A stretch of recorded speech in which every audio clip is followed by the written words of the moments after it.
Welcome back friends. आज का हमारा टॉपिक है व्हाट इज़ 1 एम्पेयर या 1 एम्पेयर क्या है। तो फ्रेंड, जैसा कि हमें मालूम, जो एम्पेयर है वो करंट की एक यूनिट है। तो सबसे पहले हम ये समझ लेते हैं करंट क्या है। दोस्तों, जैसे कि आपको मालूम होगा, आवेश प्रवाह की दर को धारा कहते हैं या करंट कहते हैं, या फिर फ्लो ऑफ इलेक्ट्रॉन्स या फ्लो ऑफ चार्ज को हम करंट कहते हैं। तो 1 एम्पेयर क्या होगा दोस्तों?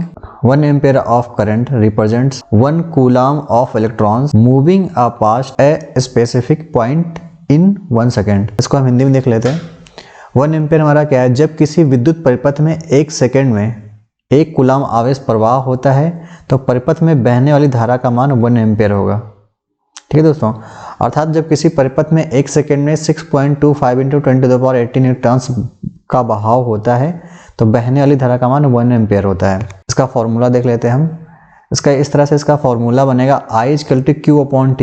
इसमें आपको एक चीज़ हाईलाइट दिख रही होगी, मैंने इसको हाईलाइट कर रखा है, 6.25 या 24 × 10⁻18। ये कहाँ से आता है इसको हम देख लेते हैं। जैसा कि हमें मालूम है Q = IT होता है।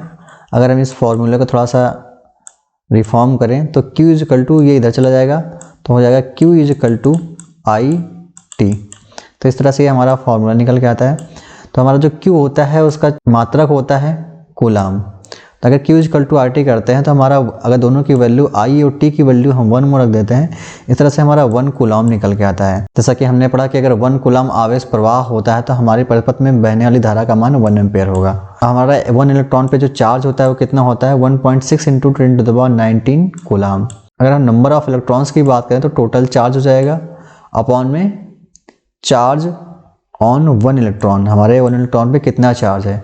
तो हमारा 1 कूलम है, तो दोस्तों 1 कूलम हमने ऊपर रख दिया और चार्ज से हमने डिवाइड कर दिया। 1.6 से हम डिवाइड करेंगे तो हमारी टोटल ये वैल्यू आ जाएगी। तो हमारा जो 6.25 है वो हमारा कैसे निकल के आया, आई होप कि आपको समझ में आएगा। ये तो होगा हमारे एक जनरल डेफिनेशन की 1 एम्पेयर की जनरल डेफिनेशन क्या होती है। एक स्टैंडर्ड डेफिनेशन होती है जो कि कई बार इंटरव्यू में आपको पूछा जाता है, तो वो क्या होती है वो हम देख लेते हैं। तो दोस्तों, जो हमारी स्टैंडर्ड एक डेफिनेशन होती है 1 एम्पेयर की, उसकी बात अगर हम करें, जब एक निर्वात में 1 मीटर दूरी पर रखे 2 चालकों में 1 एम्पेयर की विद्युत धारा प्रवाहित करने पर चालकों में प्रति एकांक लंबाई पर 2 × 10⁻7 न्यूटन का आकर्षण बल या प्रतिकर्षण बल उत्पन्न होता है। इसे हम मानक एम्पेयर कहते हैं। जैसा कि आप इमेज में देख पा रहे हैं, कई बार आपने फिजिक्स की अगर बुक पढ़ी है 10th में तो आपने ऐसा इमेज देखी होगी। मतलब अगर हमारे 2 रॉड रखे हैं या फिर 2 कंडक्टर रखे हैं जिनके बीच की डिस्टेंस 1 मीटर, या फिर हम इसको इस इमेज से समझ लेते हैं, अगर हमारे पास 2 कंडक्टर हैं जिनके बीच की डिस्टेंस 1 मीटर है और उनमें प्रवाहित होने वाली धारा का मान 1 एम्पेयर है, तो अगर वो एक डायरेक्शन में फ्लो हो रहे हैं तो उन दोनों में क्या होगा दोस्तों? आकर्षण बल लगेगा। अगर वो अपोजिट डायरेक्शन में प्रवाहित हो रहे हैं, जैसे कि इस अगर सेकंड इमेज की बात करें इसमें, तो एक में हमारा करंट का फ्लो इस तरफ है, दूसरी में करंट का फ्लो इस तरफ है, तो क्या दोस्तों दोनों में प्रतिकर्षण का बल लग रहा है। तो अगर हम फर्स्ट इमेज की बात करें, बी इमेज जो हमारी है यहाँ पे, तो क्या हो रहा है यहाँ पे फर्स्ट इमेज में हमारे दोनों करंट जो है एक ही डायरेक्शन में फ्लो हो रहे हैं, इसलिए इन दोनों में आकर्षण का बल लग रहा है। तो सीधी सी डिफिनेशन है हमारी कि अगर हमारे पास 2 कंडक्टर हैं जिनके बीच की डिस्टेंस 1 मीटर है, अगर हम उन पर 1 एम्पेयर की धारा प्रवाहित करते हैं तो उनके बीच लगने वाला जो बल है उसकी वैल्यू कितनी होनी चाहिए? 2 × 10⁻7 न्यूटन। अगर इतना बल लगता है तो उस धारा का मान क्या होगा? 1 एम्पेयर होगा। तो दोस्तों हम देख लेते हैं 2 × 10⁻7 ये कैसे आता है। दोस्तों, हमारा एक फॉर्मूला होता है, ये आपने पढ़ा होगा, magnetic force between 2 parallel current carrying conductor. उसका फॉर्मूला होता है F = μ0 I1 × I2 अपॉन में 2πr/L। L जो होता है दोस्तों क्या होता है?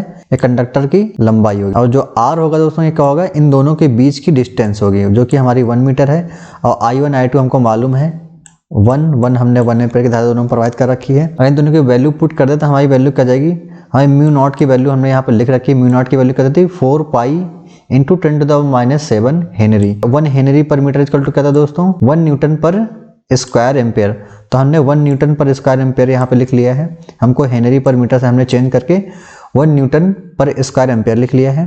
तो हमने इस तरह से इसकी वैल्यू पुट कर दी है और इसको हम सॉल्व कर लेते हैं। अगर हम a स्क्वायर से a स्क्वायर को कैंसिल कर दें, यहाँ से हम मीटर को कैंसिल कर दें, यहाँ से अगर 2 से हम डिवाइड करेंगे, 2 × 2 = 4 हो जाएगा, तो यहाँ पर 2 आ जाएगा दोस्तों। तो हमें जो वैल्यू बचेगी वो क्या बचेगी? 2 × 10⁻7 न्यूटन। तो इस तरह से हमें 2 × 10⁻7 न्यूटन कहाँ से ये हमें मालूम हो जाता है दोस्तों। इसमें जो μ0 है वो क्या है? वो परमिलिटी ऑफ फ्री स्पेस है। जिसकी वैल्यू फिक्स होती है दोस्तों 4 × 10⁻⁷। आई होप कि आपको ये समझ में आ गया होगा कि 1 एम्पेयर बराबर क्या होता है। दोस्तों नेक्स्ट वीडियो में हम बात करेंगे 1 एम्पेयर बराबर कितने वॉट होता है। मिलते दोस्तों नेक्स्ट वीडियो में नेक्स्ट टॉपिक के साथ।